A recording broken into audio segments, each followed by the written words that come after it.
Yes, once every 4 years, the world comes to a standstill as an estimated 1 billion people across the globe tune in to watch countries compete in what is known as the beautiful game, football, or soccer, as it's called here in the United States. For 4 weeks, 32 countries compete in 64 matches to vie for the World Cup trophy, perhaps the most coveted prize in all of sports. This year, the World Cup is being held in South Africa. It's the first time in history the tournament is held on the African continent. An estimated 350,000 people are expected to visit South Africa for the competition. Last night, tens of thousands of people gathered in Soweto's Orlando Stadium for a celebration concert that featured African stars Angelique Kidjo, Amadou and Mariam, Hugh Masekela, as well as stars from around the world, including Shakira and John Legend and Black Eyed Peas. One of the keynote speakers of the night was South African Archbishop and Nobel Peace Prize winner Desmond Tutu. Welcome you all! For Africa is the cradle of humanity.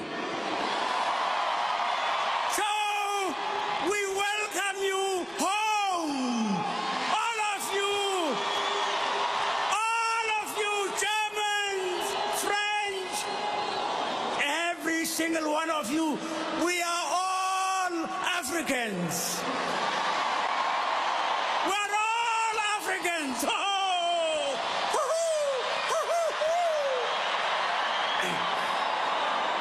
And we want to say to the world, thank you for helping this ugly, ugly, ugly worm, caterpillar, which we were, to become a beautiful, beautiful butterfly.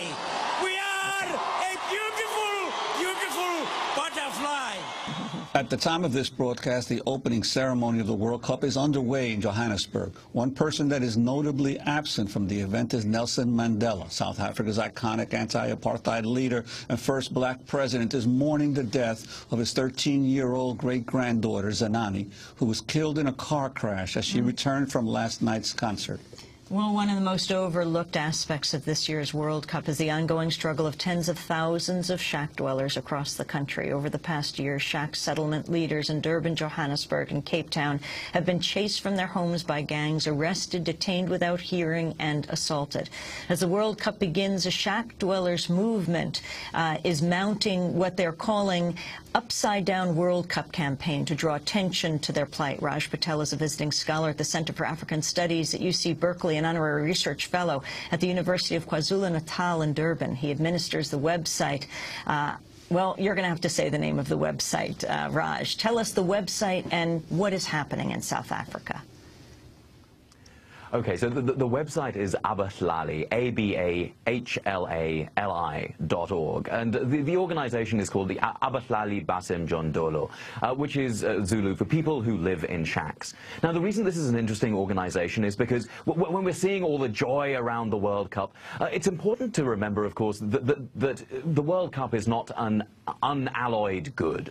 Not everyone in South Africa is benefiting from the World Cup, and in fact, you know, FIFA, the organization that organizes the World Cup, the the International Federation of Football Associations, is an incredibly powerful organization that in many ways has sort of commandeered the willing South African government to be able to rearrange the country to make it more football and corporation friendly. And so around all the stadiums, for example, the stadia, are exclusion zones where street traders have been moved away, informal traders in some circles as they're known, and in which a beautification campaign has been carried out.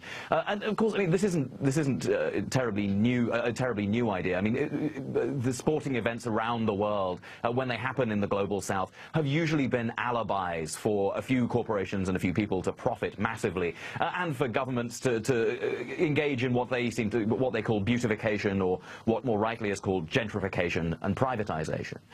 Now, what's happening in South Africa is very interesting.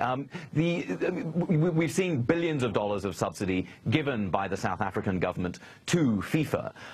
But and we're seeing in the mainstream media stories coming up about how, while a few people, tourists are enjoying the World Cup and the World Cup is being broadcast around the world, and while FIFA clearly has the power to get someone like Kanan to rewrite his song, we're also seeing that poor people are excluded from the World Cup, and that's an important narrative for us to have. It's important to see that, for example, informal traders are being moved away, or, for example, in Durban, artisanal fisher people who are normally allowed to fish from the piers in Durban, a struggle for which they fought very hard. It was one of the sort of key demands for certain people in the anti-apartheid struggle, is the freedom to be able to fish wherever you like. Well, those rights have been rolled back for the duration of the World Cup.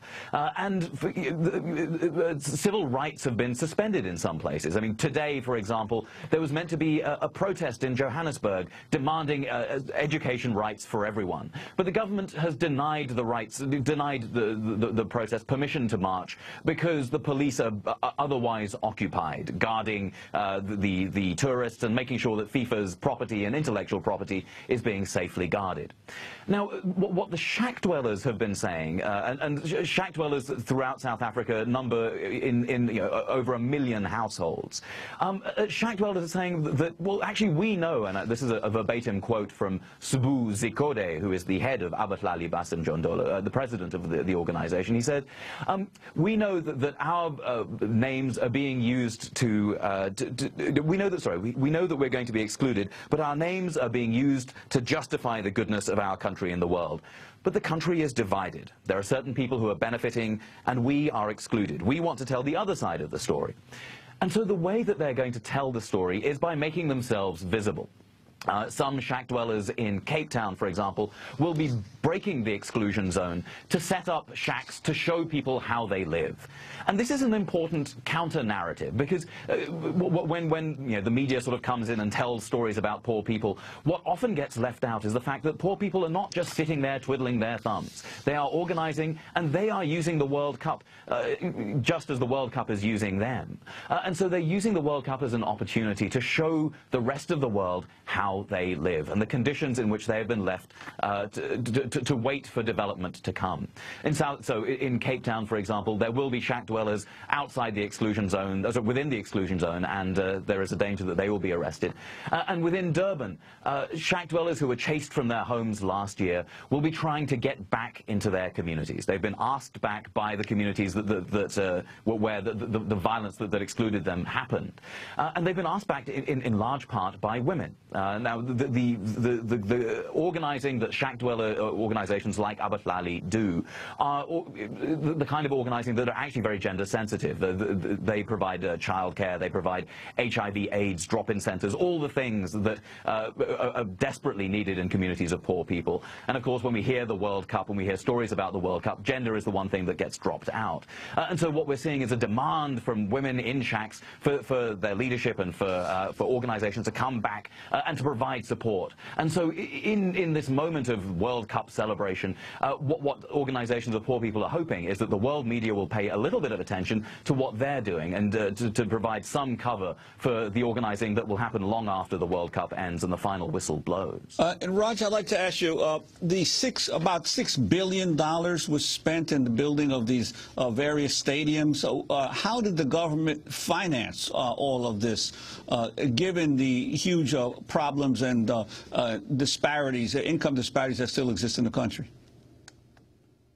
Well, I mean, debt is the main way. I mean, the government has siphoned resources away from other projects, and there's been a huge opportunity cost. This is money that shack dwellers and other people have been saying could have been going to housing, could have been going to education, could have been going to healthcare, but it's been diverted to provide these white elephant stadiums, as Desmond Tutu called them, stadiums that will be scaled back or in some cases left to rot after the final whistle blows. Well, Raj Patel, I want to thank you very much for being with us. Among everything else, he is the author of The Value of Nothing, How to Reshape Market Society and Reclaim Democracy. That does it for our broadcast. Democracy Now! Produced by Mike Berkshire, for the producer, Aramate, Angeli Kamet, Steve Martinez, Nicole Salazar, Hani Masood, Rabbi Karen, Mike DeFilippo, Peter Curries, Miguel Noguera, engineer. Special thanks to Julie Crosby, Becca Staley, Nick Gilla, Hugh Grant, Samantha Chambly, Jessel Noor.